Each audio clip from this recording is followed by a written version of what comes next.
हरे कृष्णा।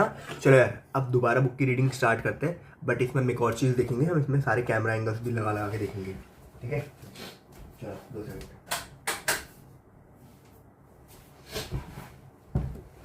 पहले थोड़ी देर आराम से नॉर्मल यार भाई, समझो आ रहा हूँ।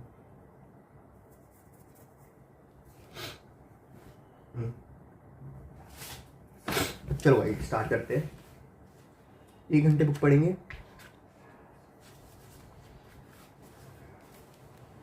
मुँह पेन रख के पढ़ते पहले थोड़ी देर, ताकि मेरे मुंह की आवाज़ भी सही होए, ठीक है।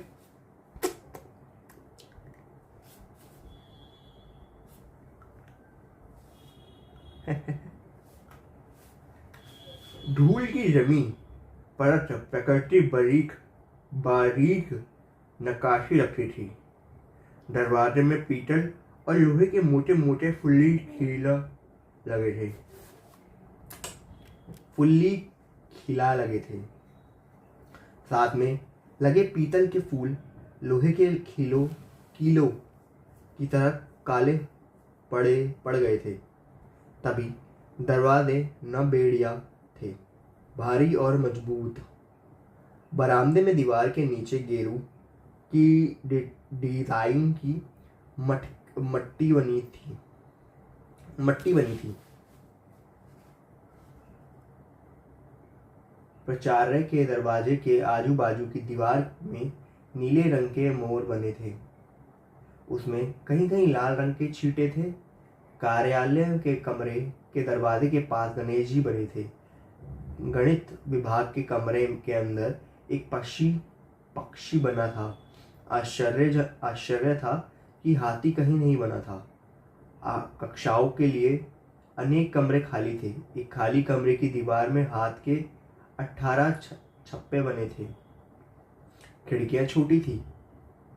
सलाखों की जगह बांस ठोक दिए गए थे। महाविद्यालय का फर्श गोबर से लिपा हुआ था।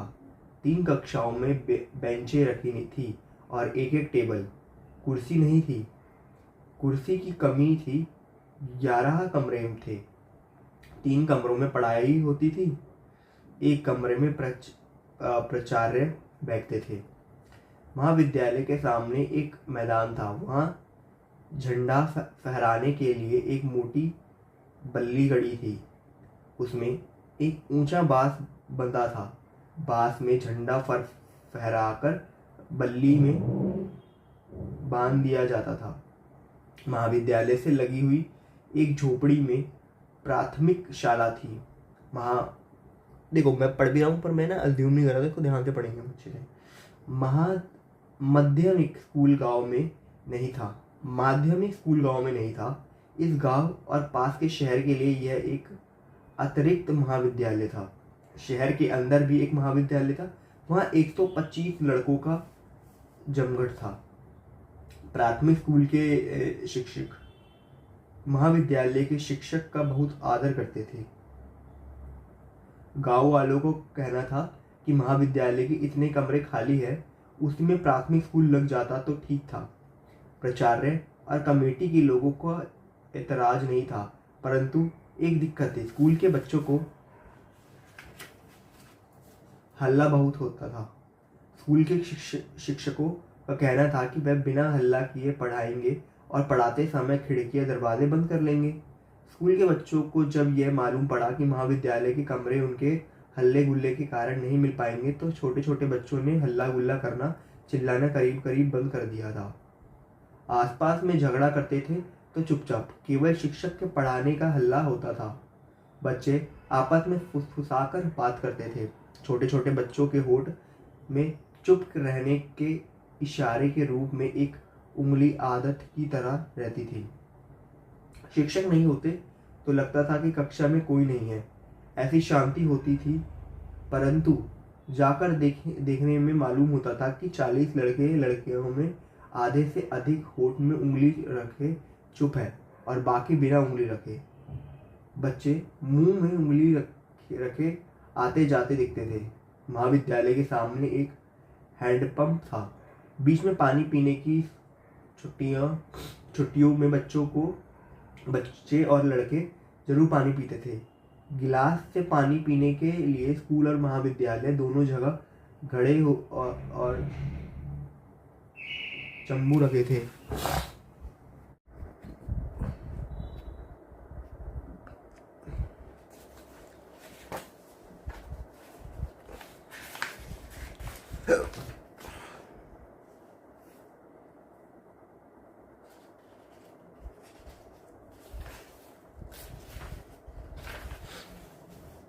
आते जाते दिखते थे।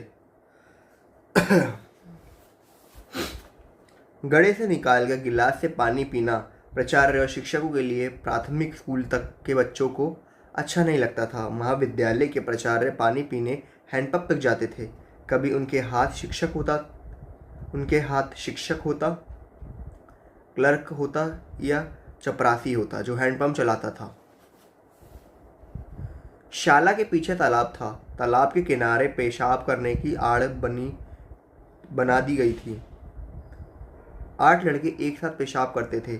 फिर भी इतनी आबादी नहीं बढ़ी थी कि पेशाब करने के लिए तालाब बनाया जाता।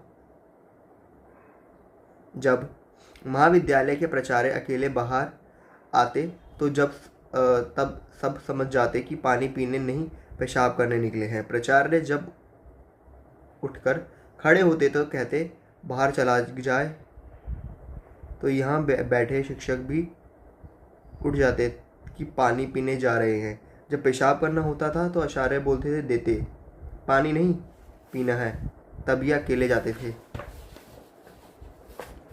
ओके, मतलब सब खड़े हो जाते थे कि यार पानी अब पंप में से कोई खींचेगा भी तो ये चीज़ होती थी।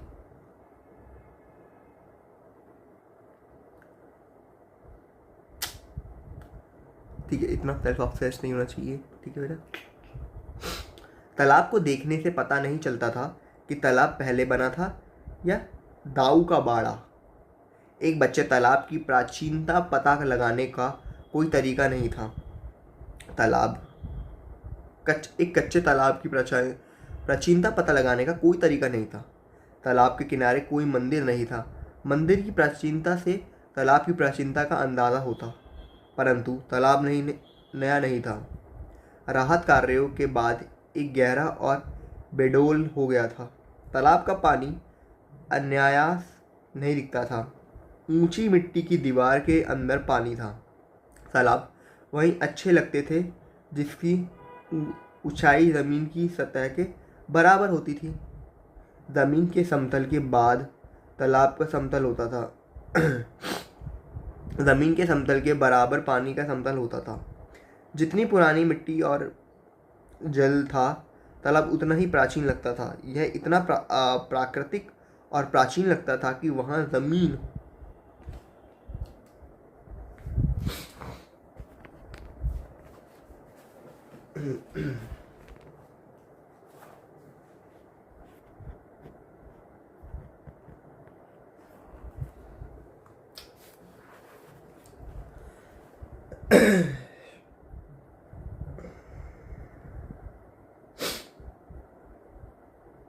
जितनी पुरानी मिट्टी और जल था, तालाब उतना ही प्राचीन लगता था। यह इतना प्राकृतिक और प्राचीन लगता था कि वहाँ ज़मीन होते होते पानी हो गया। किनारे किनारे घास, फिर कमल की पत्तियाँ, यानी जितनी पुरानी घास, वनस्पति और कमल प्राचीन इतना ही पुराना तालाब।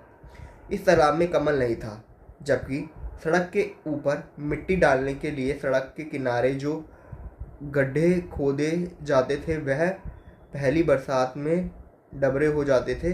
2-1 साल बाद उसमें कमल की एक छोटी गोल पत्ते दिख जाती थी। 2-1 और बरसात के बाद एक छोटा सफ़ेद कमल खिल जाता था।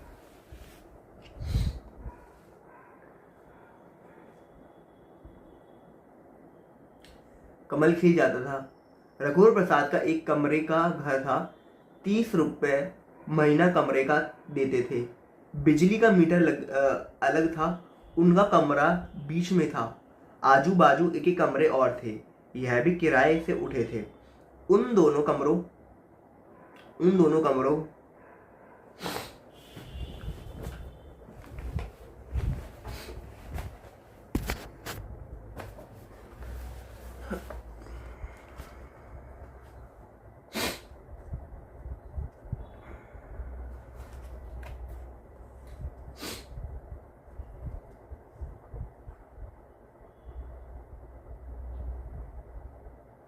मतलब कम से कम 1.5 घंटे का रास्ता था। उठे थे। उन दोनों कमरों में परिवार था, रघुवर प्रसाद के माता पिता और एक छोटा भाई।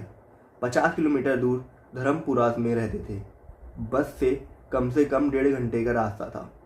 रघुवर प्रसाद पत्नी और गृहस्थी के हिसाब में से चीजें इकट्ठी कर रहे थे। एक चारपाई थी, चारपाई चौड़ी थी, फिर भी उनको यह समझ नहीं आता था। जरा पेज पलटे।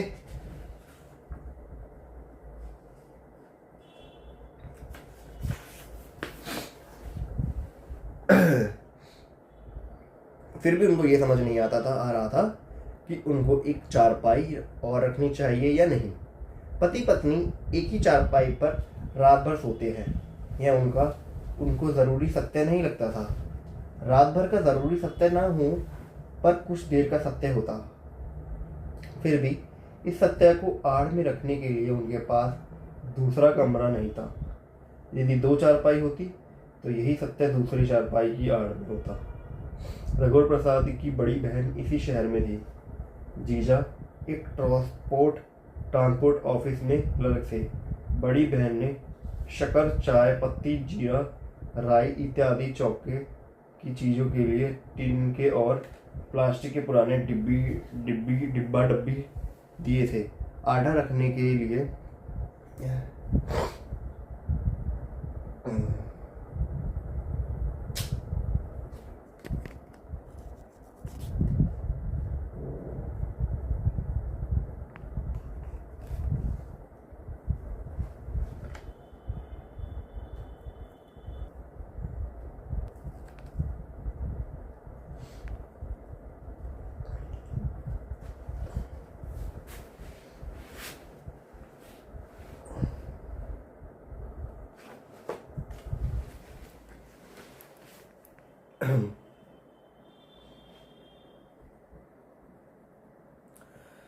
आटा रखने के लिए टीन का सुंदर नया डब्बा था।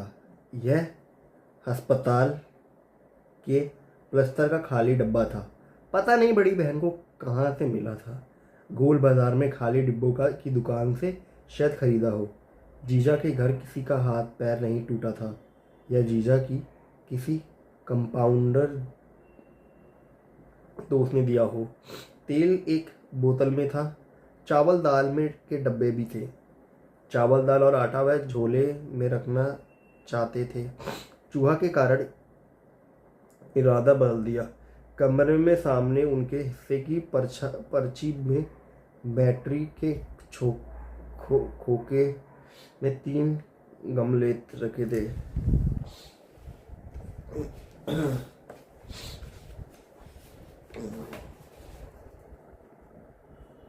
तीन गमले रखे थे।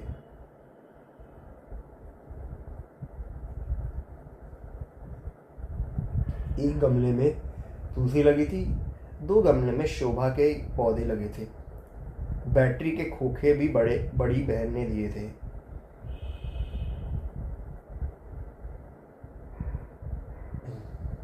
कमरे के दाहिनी कोने को चौका बना दिया गया था। उसी तरह दूसरे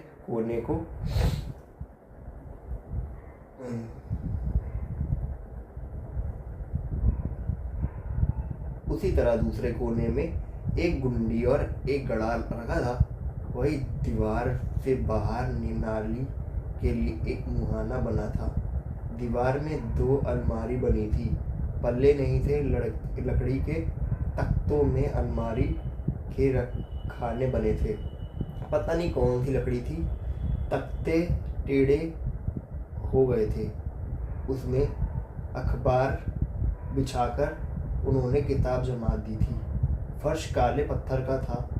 यह फर्शी पत्थर कहलाता था। पास के एक बेल सोंडा नाम खदान से इधर उधर पत्थर जाता। टट्टी मकान से कुछ दूर हटकर पीछे बनी थी। 3 कमरे के परिवार के लिए 3 टट्टियां लाइन से बनी थी। टट्टियां लाइन, वाह, क्वालिटी टट्टियां लाइन।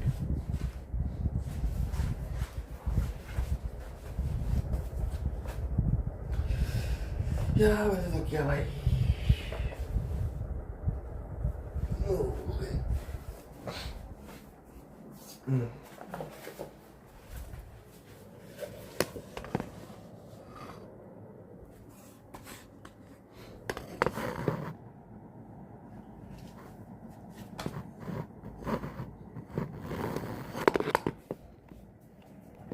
आओ तो इस तरह बना देंगे इंस्टाग्राम इन्फ्लुएंसर। तो चलो भाई ये हमारे पड़ेंगे हम थोड़ी देर।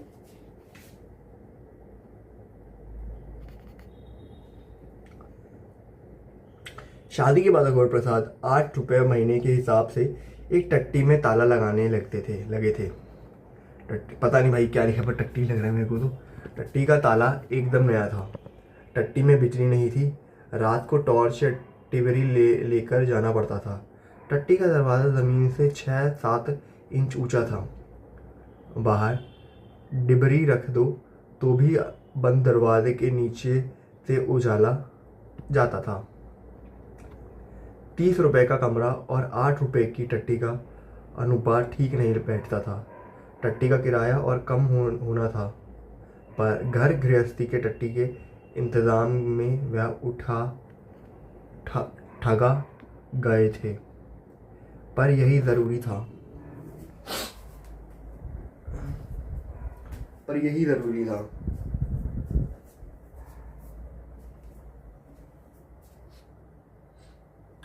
पैदल कुछ दूर निकल आने के बाद भी रघुवर प्रसाद को टेम्पो नहीं मिला। टेम्पो भरे आते थे, घुसने की जगह नहीं होगी, इसलिए रोकने से नहीं रुकते थे। जब भी टेम्पो की आवाज़ आती तो वह रुककर पीछे देखने लगते। रुककर उन्होंने पीछे देखा, एक टेम्पो आ रहा था। टेम्पो के पीछे उनके हाथी भी आता दिखा। पानी बूंद बूंद गिर रहा था। उन्होंने निर्णय लिया कि इस टेम्पो में जगह नहीं मिली तो वे हाथी पर बैठ जाएंगे। टेम्पो को उन्होंने रोका, टेम्पो रुका नहीं। उन्हें लगा टेम्पो में जगह थी। टेम्पो वाले ने उन पर ध्यान नहीं दिया। हाथी के आने में अभी समय लगेगा, तब तक 4 टेम्पो निकल सकते थे। किसी न किसी में जगह मिल जाएगी। टेम्पो नहीं आ रहा था और हाथी आते आते समीप आ गया। बाबू चलेंगे? युवा साधु ने पूछा। पत्ते के नीचे से उन्होंने हाँ कहा। ऊपर से साधु को छत्ते की आड़ में उनका सिर हिलाना नहीं दिखा होगा, पर हाँ कहना सुनाई दिया होगा।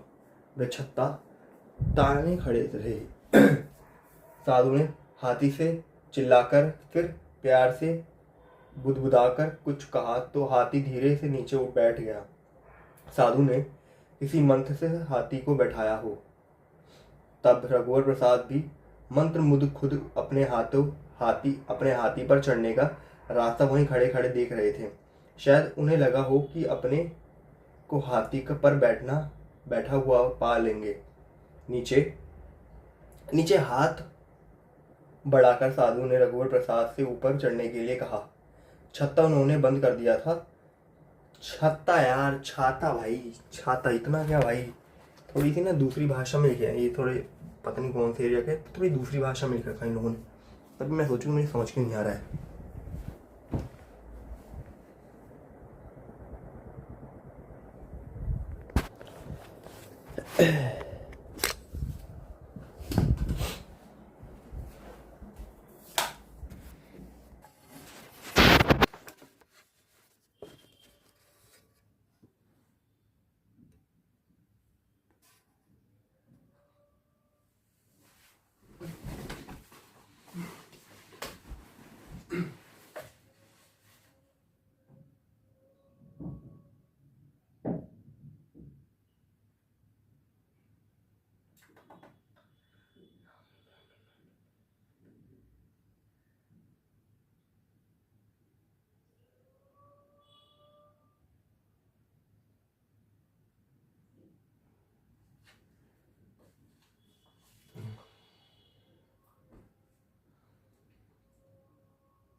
रस्सी पकड़कर किसी तरह ये ऊपर चढ़ गए।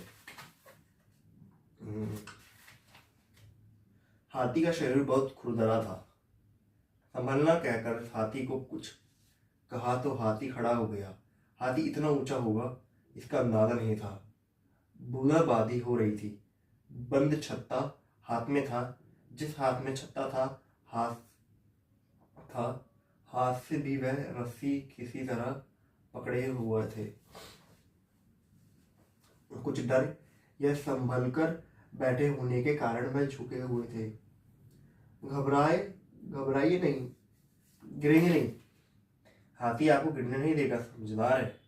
हाथी की रीढ़ की हड्डी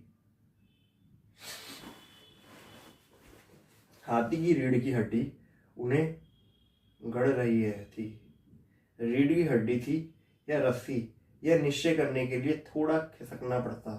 शुरुआत में तो वह ज्यादा झुके रहे, कुछ देर बाद तनक बैठ गए। हाथी पर बैठने का उनका संतुलन उन्हें मिल गया था। वह जूता पहने हुए हाथी पर चढ़े थे। जूते पहने हुए उन्हें हाथी पर चढ़ना था या नहीं, उन्हें नहीं मालूम था। साधु ने भी नहीं टोका था। घर किधर है? ऑटो वाली जगह पहुंचकर साधु ने पूछा। इधर, उन्होंने बताया। घर उन्हें दिखने लगा था। उन्हें लगा घर के सामने कुछ चहल पहल है। औरत दिख रही थी, पास पड़ोस से आ जा रही थी। छोटे छोटे बच्चे खेल रहे थे। ढोलक और मंजीरे के साथ गवनई सुनाई दे रही थी। शायद उन्हें ही घर में शायद उनके ही घर में। उनका दिल धड़कने लगा। दिल जितनी जोर से धड़क रहा था, हाथ के ऊपर नीचे के कारण उतना नहीं था। कुछ देर पहले से पानी बंद हो गया था और हल्की सी धूप निकल आई थी। वह हाथी पर बैठे बैठे देख रहे थे कि एक औरत ने उनके कमरे से चारपाई निकाली और सामने के पेड़ में के नीचे डाल दी। दूसरी ने दरी लाकर बिछा दी। शायद पिता थे। पड़ोस के कमरे से निकलकर वह चारपाई पर बैठे, फिर लेट गए। उठकर उन्होंने खटिया पेड़ के नीचे से सरकाई, फिर लेट गए। हवा चलने से पत्तियों से पानी टपकता होगा। बच्चों को दूर से हाथी दिखा। वह चिल्लाने लगे। पिता उठकर बैठ गए। उन्हें यह थोड़ी समझ में आ रहा था कि हाथी पर उनका रघुवीर प्रसाद बैठा है। सामने औरत बच्चे इकट्ठे हो गए थे। वही घर है, उनके मुंह से निकला। कुछ उत्साह है क्या? नहीं, गांव से पिताजी आए हैं। उसे घर नहीं बताना था। पहले उतर जाते तो अच्छा लगता था। तमाशा हो गया। उन्हें झेप लग रही थी। हाथी से उतरते भी नहीं बनने का। उतरते उतरते गिर पड़े तो। हाथी ठीक पिता की चारपाई के पास खड़ा हुआ। पिता ने तब भी नहीं पहचाना था। पिता चारपाई से उठकर हाथी से कुछ दूर जाकर खड़े हो गए थे। चारपाई को भी उन्होंने हटा दिया था। तब ही उन्होंने पहचाना कि हाथी पर उनका बेटा है। पड़ोस की औरतें बच्चों ने भी पहचान लिया। एक औरत ने चिल्लाकर कहा, अरे रघुवीर प्रसाद हाथी से आया है। बच्चे हौहा चिल्लाने लगे। अंदर पत्नी होगी तो उसने भी सुना होगा। शायद उस औरत ने पत्नी को सुनाने के लिए ही चिल्लाया हो। पत्नी का जी धधक से किया होगा। एक क्षण को उसका भी मन रघुवीर प्रसाद को हाथी से आया देख लेने का हुआ होगा। हाथी पर बैठकर आना खुशी की बात तो होती होगी, थोड़ी बहुत शान भी होती हो। साधु ने रघुवीर प्रसाद के उतरने के लिए हाथी को नीचे बैठाया। रघुवीर प्रसाद हाथी से संभल कर उतरे। उन्होंने 1 रुपए का सिक्का निकाला। तब तक हाथी खड़ा हो गया था। सिक्का देकर साधु ने मुस्कुराया, कहा, हाथी को दे दीजिए। हाथी को सिक्का कैसे दे? यह वह हथेली फलाट ठीक से सोच भी नहीं पाए थे कि हाथी ने हथेली पर से सिक्के को सूंड से उठाकर साधु को दे दिया। अच्छा, कल मिलेंगे मित्रवत, हाथी सवार ने कहा। अच्छा, धीरे से रघुवीर प्रसाद ने कहा। हाथी के जाने के एक बड़ी सी जगह निकल आई थी। यह तो था कि हाथी आगे आगे निकलता जाता था और पीछे हाथी की खाली जगह छूटती जाती थी। जाते हुए हाथी को उंगली से छूने का मन रघुवीर प्रसाद को हुआ था। हाथी के हटते ही दरवाजे के पास खड़ी औरतों में उन्होंने पत्नी को एक झलक ढूंढा और पिता के पैर छुए। पत्नी उन्हें नहीं दिखी। पड़ोस की औरतें कमरे में थी, इसलिए विश्वास था कि कमरे में होगी। वो हो सकता है कि माँ हो। पत्नी ना आई हो। माँ से मिलने औरतें आई हो, पर घबराई क्यों होगी? क्या पत्नी नहीं आई होगी? उनका मन स्थिर नहीं था। वह हाथी से उतर गए थे, पर मन अचानक घुड़सवारी करने लगा था, जो पत्नी के आने और ना आने की तरफ दौड़ता रहता था, कहीं रुकता नहीं था। ना तो आने पर रुकता था, ना नहीं आने पर। पिता से रघुवर प्रसाद को बहुत मन से आशीर्वाद दिया।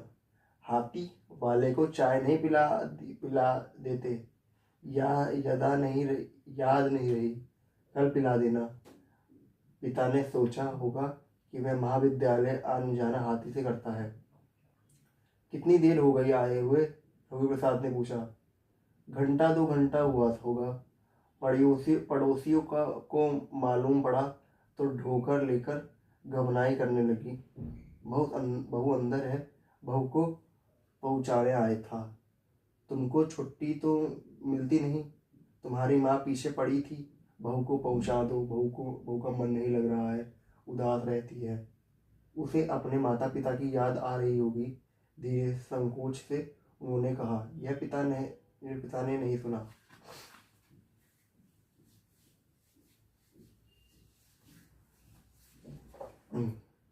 घर पैसे थोड़ा ज्यादा भेज दिया करो।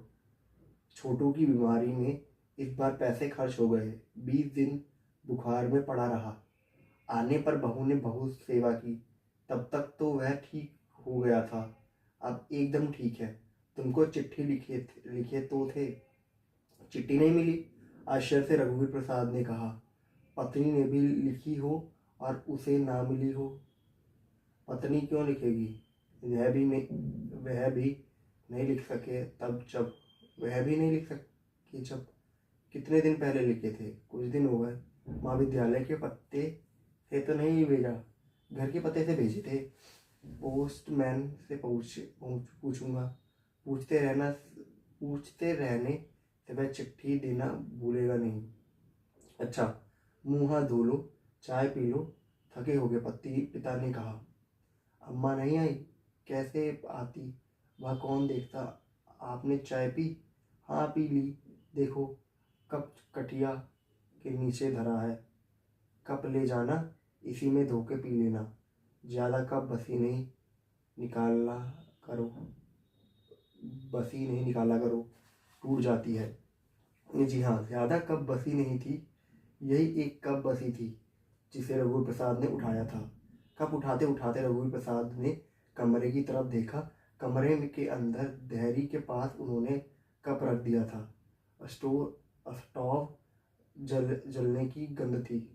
उनके कप रखते ही एक लड़की ने कप उठाया और उसे धोने गुड्डी की तरफ कोने में चली गई। रघुवीर प्रसाद जूता उतारने सीढ़ी की तरफ इस तरह बैठ गए कि वह अंदर से नजर आए। स्टोव पत्नी के सामने रखा होगा। कोने से किसी औरत ने स्टोव उठाया और कहा होगा, अब रघुवीर प्रसाद के लिए चाय बनाओ। एक लड़की चाय के लिए गुड़ी से पानी ले आई होगी, किसी ने छन्नी दिया होगा, किसी ने शक्कर चाय पत्ती पत्नी के पास सरका दी होगी। रघुवीर प्रसाद जूता उतार कर पिता के पास बैठ गए। अम्मा ठीक है। हर बार खाते समय एक बार ठसका जरूर लगता है। खांसते खांसते बेदम हो जाती है। डॉक्टर को बताया थे?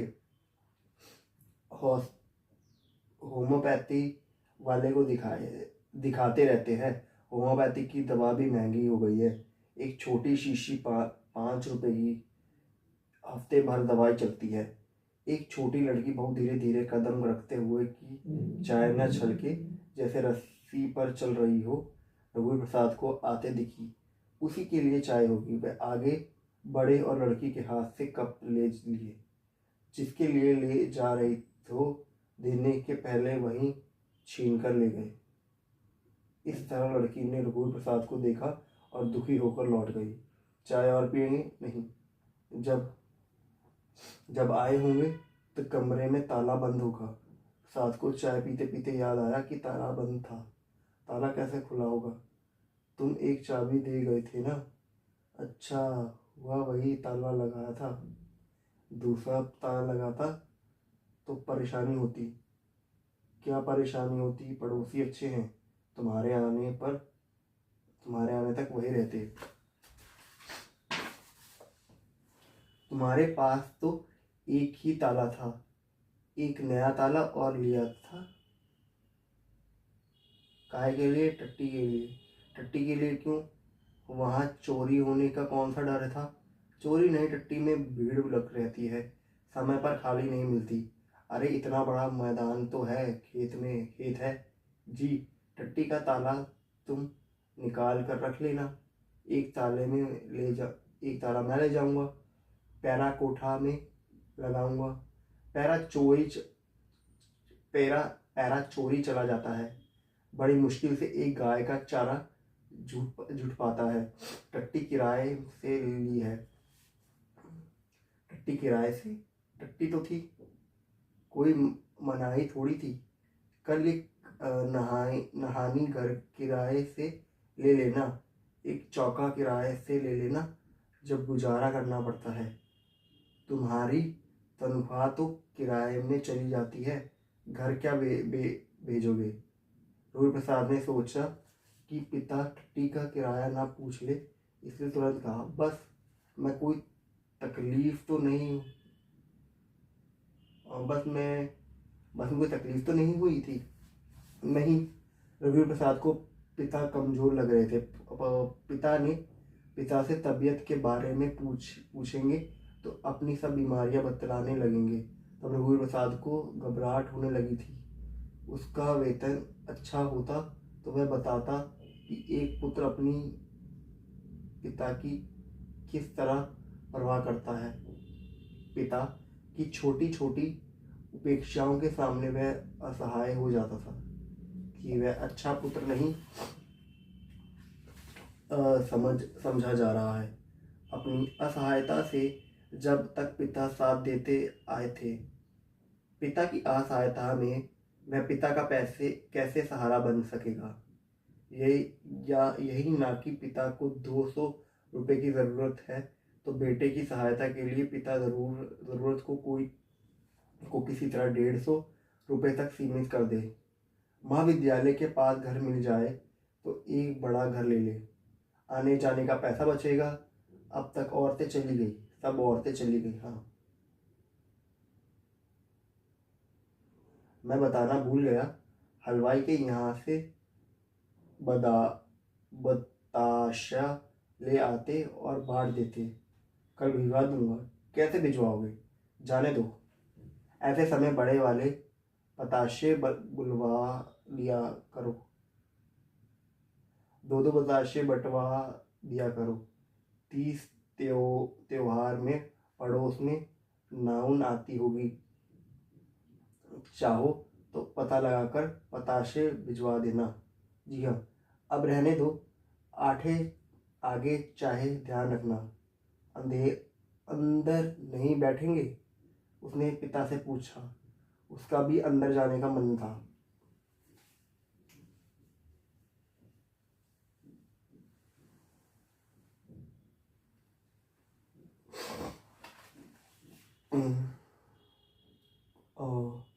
मैं बताना भूल गया, हलवाई के यहाँ से बताशा ले आते और बांट देते। बताशा।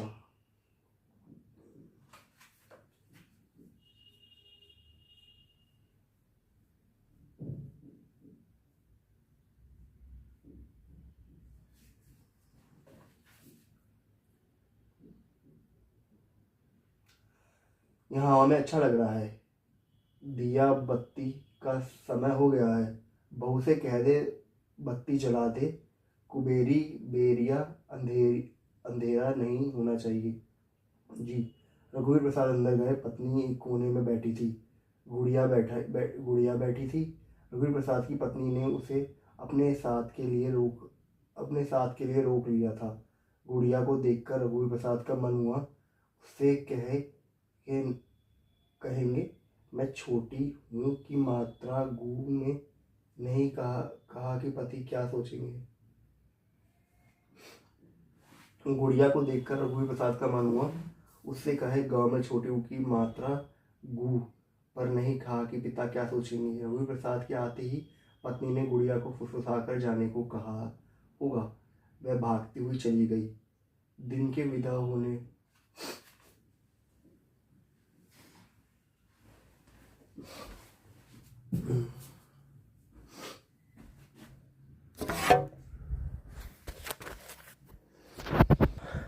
तीस मिनट हुई भी पढ़ते हुए भाई।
वह भागती हुई चली गई।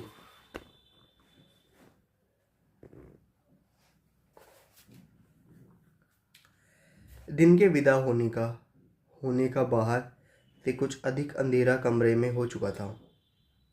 रघुवर प्रसाद ने सोचा अभी बत्ती ना जलाएं, 1 मिनट बाद जलाएं। वे पत्नी की ओर बढ़े। पिताजी दिख नहीं रहे थे। पड़ोस के बच्चे बाहर खेल रहे थे। पत्नी के पास जाकर वह धीरे से बोले चाय पी थी। पत्नी ने कुछ नहीं कहा। चाय पी थी उन्होंने फिर पूछा। जब पिता के खांसने की आवाज़ आई उन्हें तुरंत खटका दबाकर बत्ती जलाई। पत्नी की नायलॉन की गुलाबी साड़ी का प्लास्टिक जरी का चमकीला काम बिजली के उजाले में फफक से जगमगा गया था। उजाला होते ही पत्नी की चूड़ियों की आवाज़ हुई थी। वह दीवार की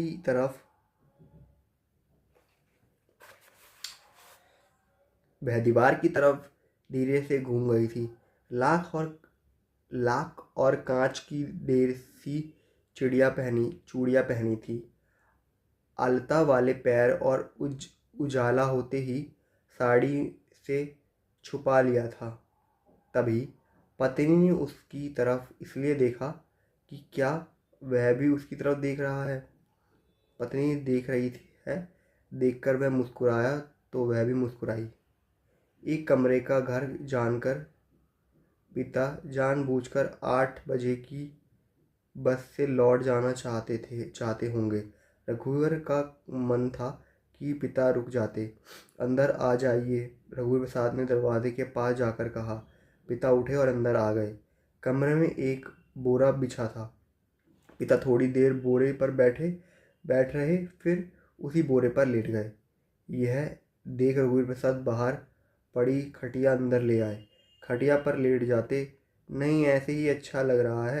पिता को थका जानकर उसने कहा, आज रात रुक जाते, कल चले जाना। चला जाता हूँ, घर में पूड़ी लाया था वहीं खाकर जाऊँगा। घर से पूड़ी लाया था वही खाकर जाऊँगा। बासी पूड़ियाँ नुकसान करेगी, रोटी खा लेना। बासी पूड़ी दाल के साथ अच्छी लगती है। बहू से बोल देना जल्दी दाल सब्जी बना देगी, थोड़ा बात भी खाऊंगा।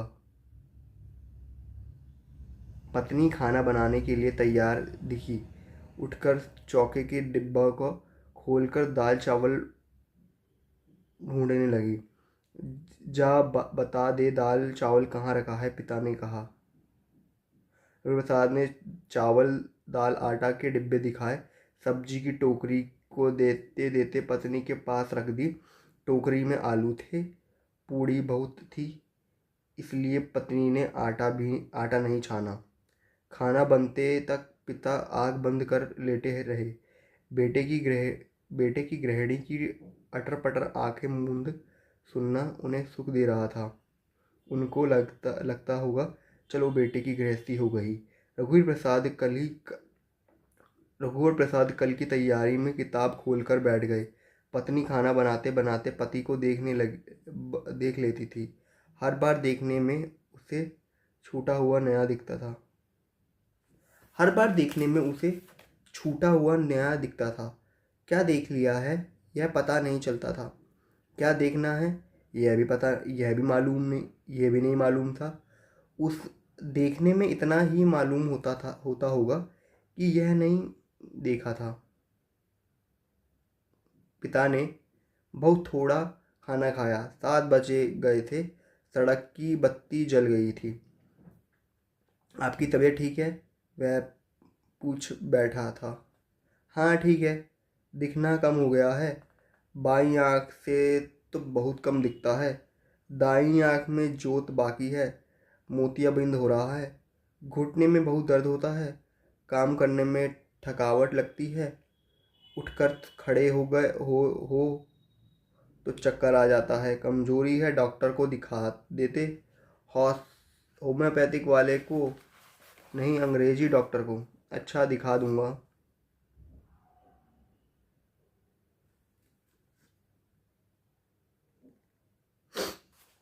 रघु प्रसाद उठे। टीन की पेटी खोलकर उन्होंने पहले एक 50 रुपये उठाया, फिर 50 रुपये और निकाला। पेटी में अब करीब 200 रुपये बचे होंगे। महीना पूरा बचा है।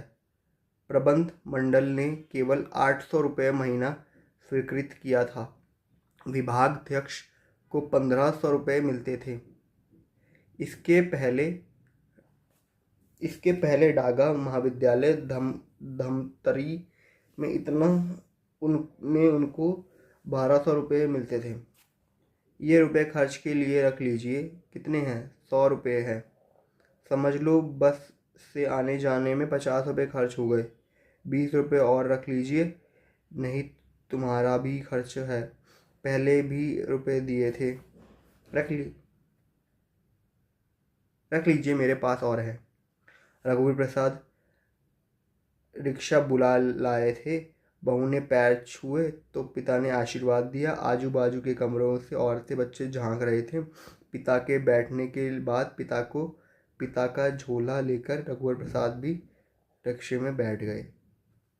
बहू से बोला दो अंदर से दरवाज़ा बंद कर ले। तुम्हारा घर बस्ती के एकदम बाहर है, सन्नाटा हो रहा है। जी कहकर वह रिक्शे से फिर उतरे। कमरे के अंदर जाकर पत्नी से कहा, दरवाज़ा बंद कर लेना, मैं पिताजी को छोड़कर जल्दी आऊँगा। यह उन्होंने अपने मन से कहा था।